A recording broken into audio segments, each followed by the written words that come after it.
Hey, what's up, everyone? So, this week was E3 2019, and if you watch my channel long enough, you know I enjoy video games and love them. So, I wanted to talk about some of my favorite announcements. There was a lot of great things this E3. I think it's one of the best E3s in a while. At least it felt that way to me. Maybe I'm just forgetting the last E3s.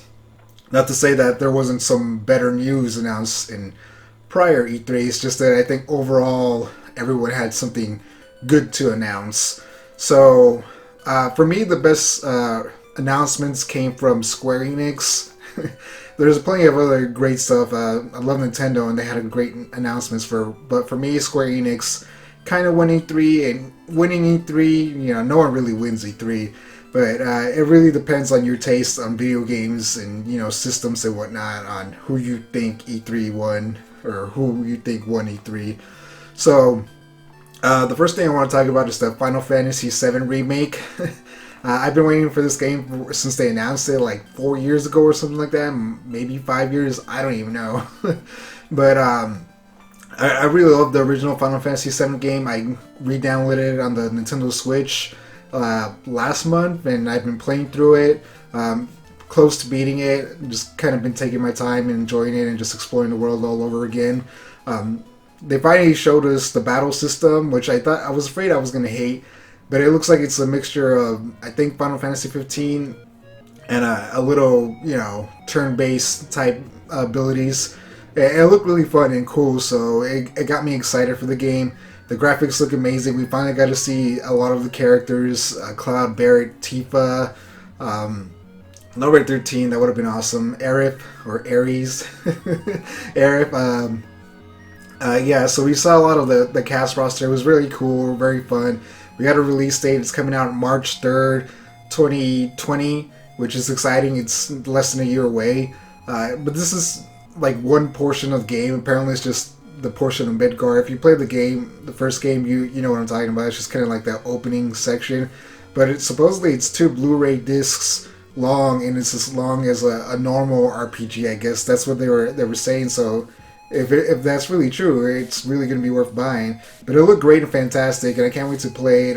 It's just going to suck getting to the end of the disc and having to wait for the next chapter. Hopefully it's maybe a yearly thing and there's only a few chapters, but I guess we'll see. They also showed off the new Avengers game, which a lot of people had some problem with the graphics. They were kind of bad, I'll be honest. But I'm hoping they fix that up for when the game releases. So I'm not completely worried about it, even though it's kind of disappointing. I was more interested in gameplay, but we didn't get to see any. But the people at the E3, they were able to play the game on the floor. So I don't know why they didn't really show us a lot of gameplay or a little bit.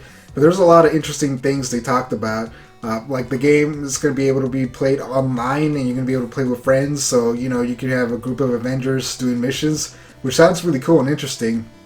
I know I'll be excited to do that as long as the gameplay is solid and good.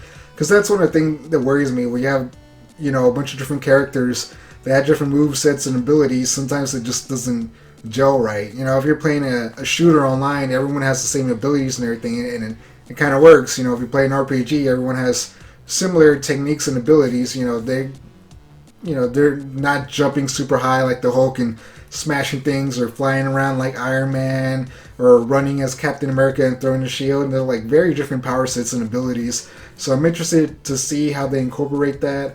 I did see some tweets saying that the gameplay wasn't that good. I'm hoping that was just someone, not enjoying it, or maybe the game isn't that fully developed. We'll see. Maybe they'll push it back. Pushing a game back is fine by me as long as they make it good. So we will find out. They also announced that they're working on a Final Fantasy VIII remaster. They had one in the past, but apparently they lost the gold disc, so that's one of the reasons that they haven't really been putting it out there. Like I said, I downloaded Final Fantasy VII a while ago, and you can get Final Fantasy IX and 10 and 10-2 and 12. But 8's been out of action for a while, so they're finally getting back into remastering, which is a smart move. And the graphics do look better from what I've seen, so that's going to be exciting. I've never played the game, so I've been wanting to play through it. So whenever it comes out, I'm definitely going to get it. So that's it for Square Enix. Like I said, I was mostly really excited for the Avengers game because I love comic books, and Final Fantasy VII because I've been waiting for this remake for a while and it just looks fantastic. Next, Xbox. There's only two announcements that I really cared about, or one really. I'm a big Halo fan. I love the Halo franchise. They announced, or they showed off the new Halo Infinity game. Not really any gameplay or anything. It was just a cutscene. It looked interesting. Master Chief gets found in space by some guy. You really can't tell what's going on except that there's some evil force after him or whatever. But what I remember at the end of Halo 5 was that the AIs pretty much took over everything at the end of that game, and just like a select few of humans on a ship, and I think Master Chief was on it, escaped the AI raft because they all got corrupted and became evil. Kind of like how Cortana went crazy. But that's what I remember. But maybe that didn't happen, or maybe there was an extra ending that I didn't get. I'm gonna have to go back and play that game to see.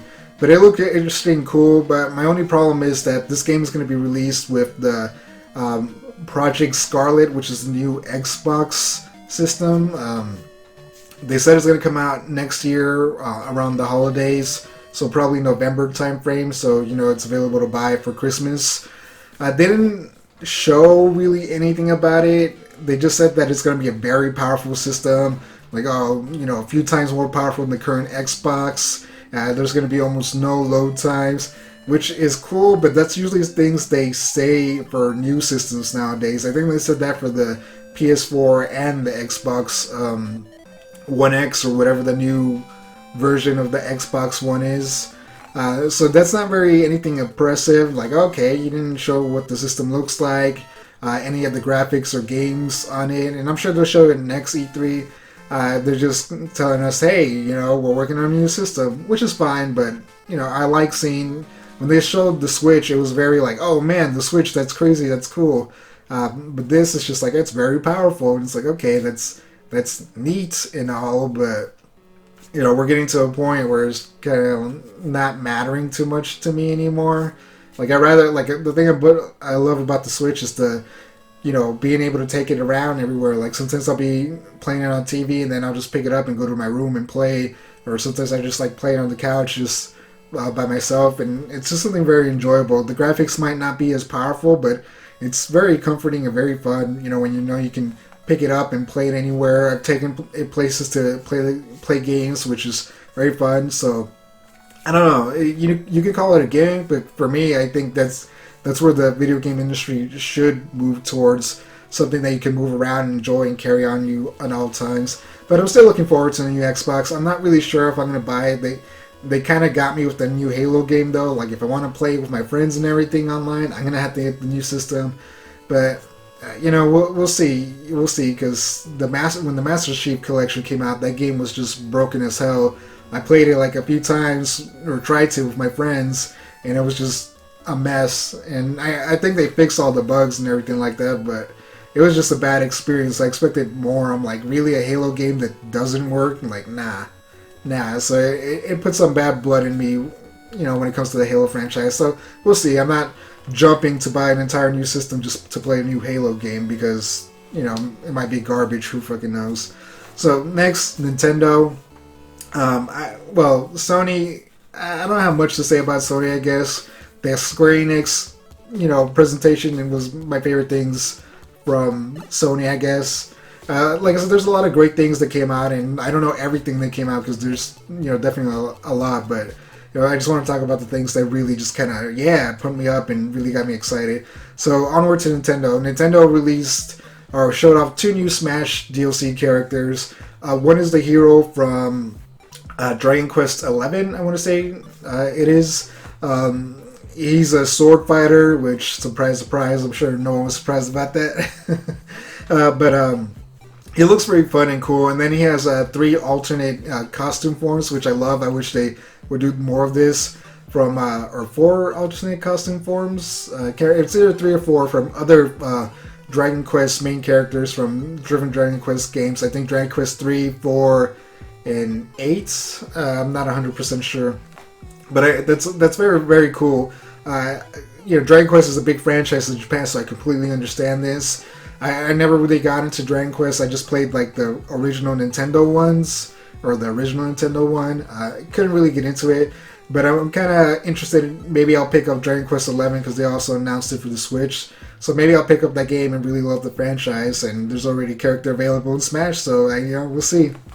But like I said, some people are mad, but it's very important to understand that Japan or Nintendo needs to focus on the Western audience and their Japanese audience. So not every character is going to be tailor picked for us. It's a good thing because it introduces us to new characters that we might not know. Like when Melee came out, putting Marp and Roy was a very risk. I think that in the American version, they were talking about taking those two characters out because no one in the American public would know who those characters were. But they decided to keep them in because, they're just like, oh, it'll be good. It's extra characters. So I take out content. It's just extra work.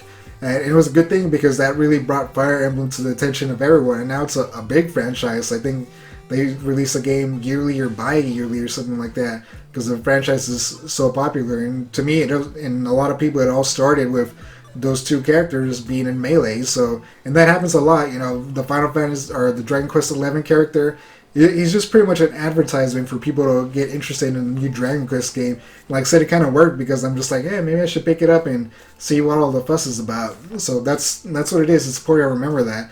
But they did give us a character we've been wanting for a long time that isn't like an advertisement for anything. It was just a fan favorite character that people have been wanting since Melee, and I think they were going to add him in Melee, but they didn't have time or something like that, which is Banjo-Kazooie, which, blew a lot of people's mind. It's one of those characters where you're like, oh, I always hoped for, but I never really believed it would happen, kind of like Cloud, and it did.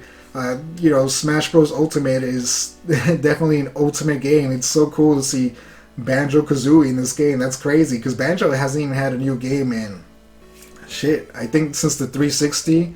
It's been a while. I think Nuts and Bolts was the last game. They haven't even had a remaster come out, or at least I'm not sure, of those games. Kind of like Spyro or Crash Bandicoot, which I think they should make, remaster those games and release them.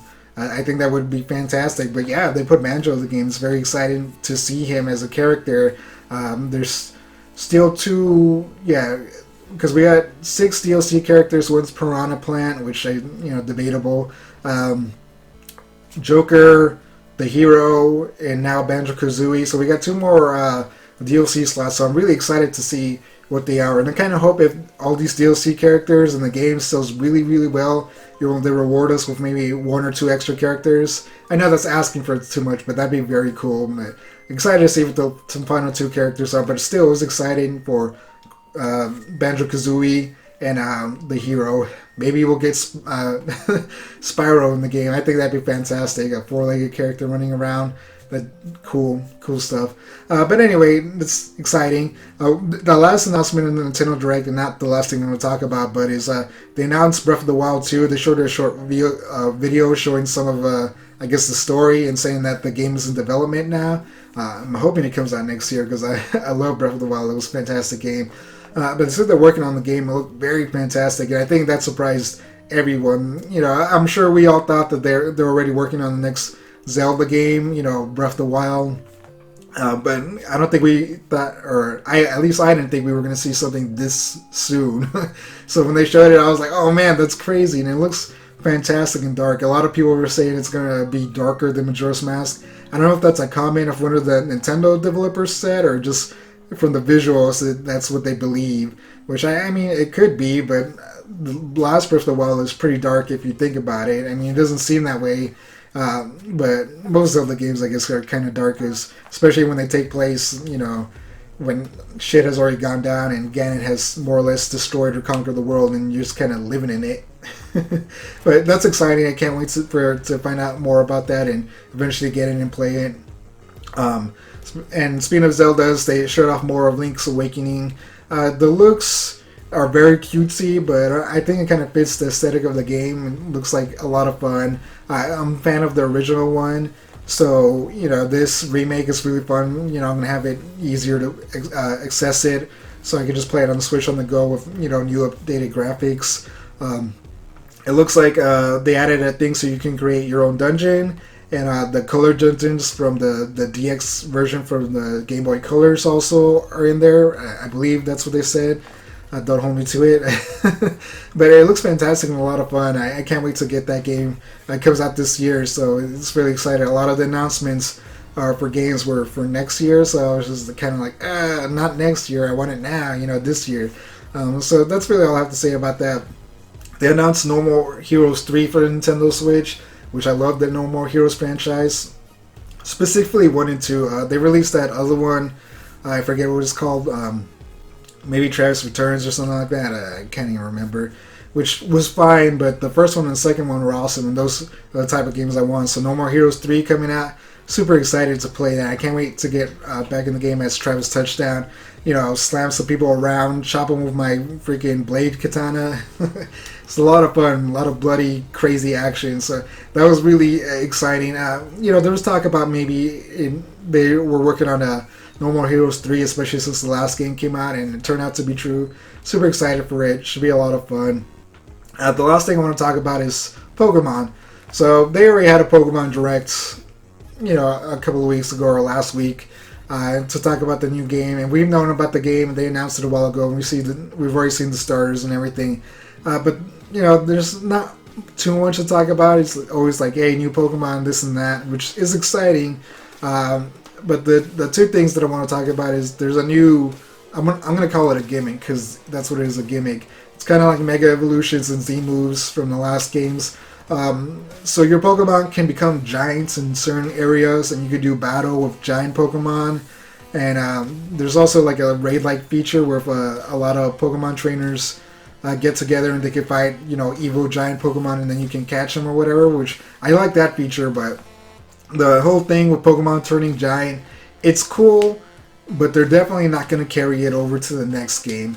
That's one of the things they kind of been doing. One of the problems with Pokemon, and this is my other topic for Pokemon, is that not all the Pokemon from the last generations of games are going to be in this version of the game, because they're saying that it's going to be like over 1,000 Pokemon at this point. So creating the character models and the animations and everything like that takes up a lot of space, which I kind of understand, especially if you're trying to make the game more open world and more explorative, which is a good thing, But creating all those Pokemon models and everything takes up a lot of time and space. It's something they can't do. But that's one of the problems. Instead of making these gimmicks like, oh, look, you could turn giants, try to figure out how to advance the game, how to make it better.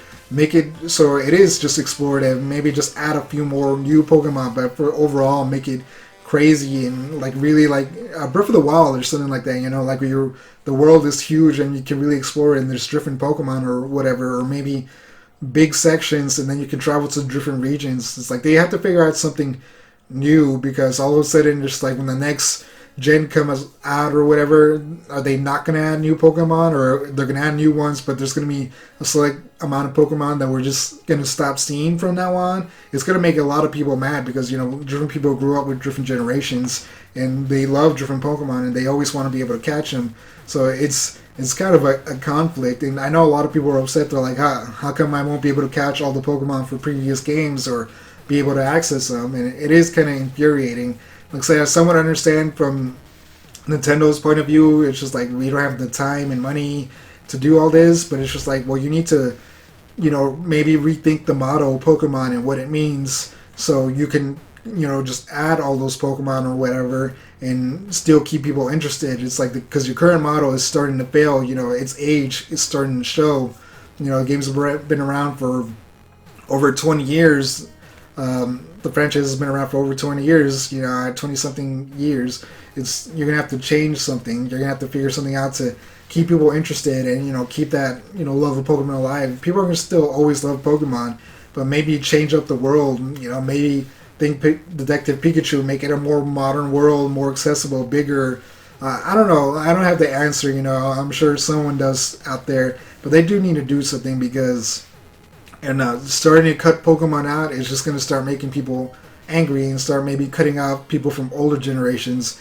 Because, if I can't capture Cubone or freaking Charizard or something, I'm definitely going to be annoyed. It's like, okay, I can't capture one of the original Pokemon, get the heck out of here, So it's not like they can't add the rest of the Pokemon with DLC later, which is also a fear, Am I going to have to pay to capture these or obtain these Pokemon? What's up with that? So you never know. It's just kind of a weird time for the franchise, and they really just need to figure out how to reinvent it in a way that keeps it similar to the old version, but updates it so it's more modern, and they just don't have to keep creating newer Pokemon. It's just something they need to think about.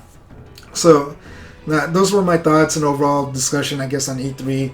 Everything that I thought was exciting. There's more things that I thought was exciting, but these are the things I want to talk about. I could talk about everything in E3 all day, but yeah, these are the things that were really stuck out to my mind. I'm excited. A lot of Nintendo stuff. I can't wait for the Fantasy VII Remake. Halo, up in the air about that because buying an entire new system for just one game is disappointing. So hopefully they announce more games that I'm interested in. We'll definitely see. But overall, it was a great E3. I really enjoyed a lot of the announcements. It was very fun, very cool stuff.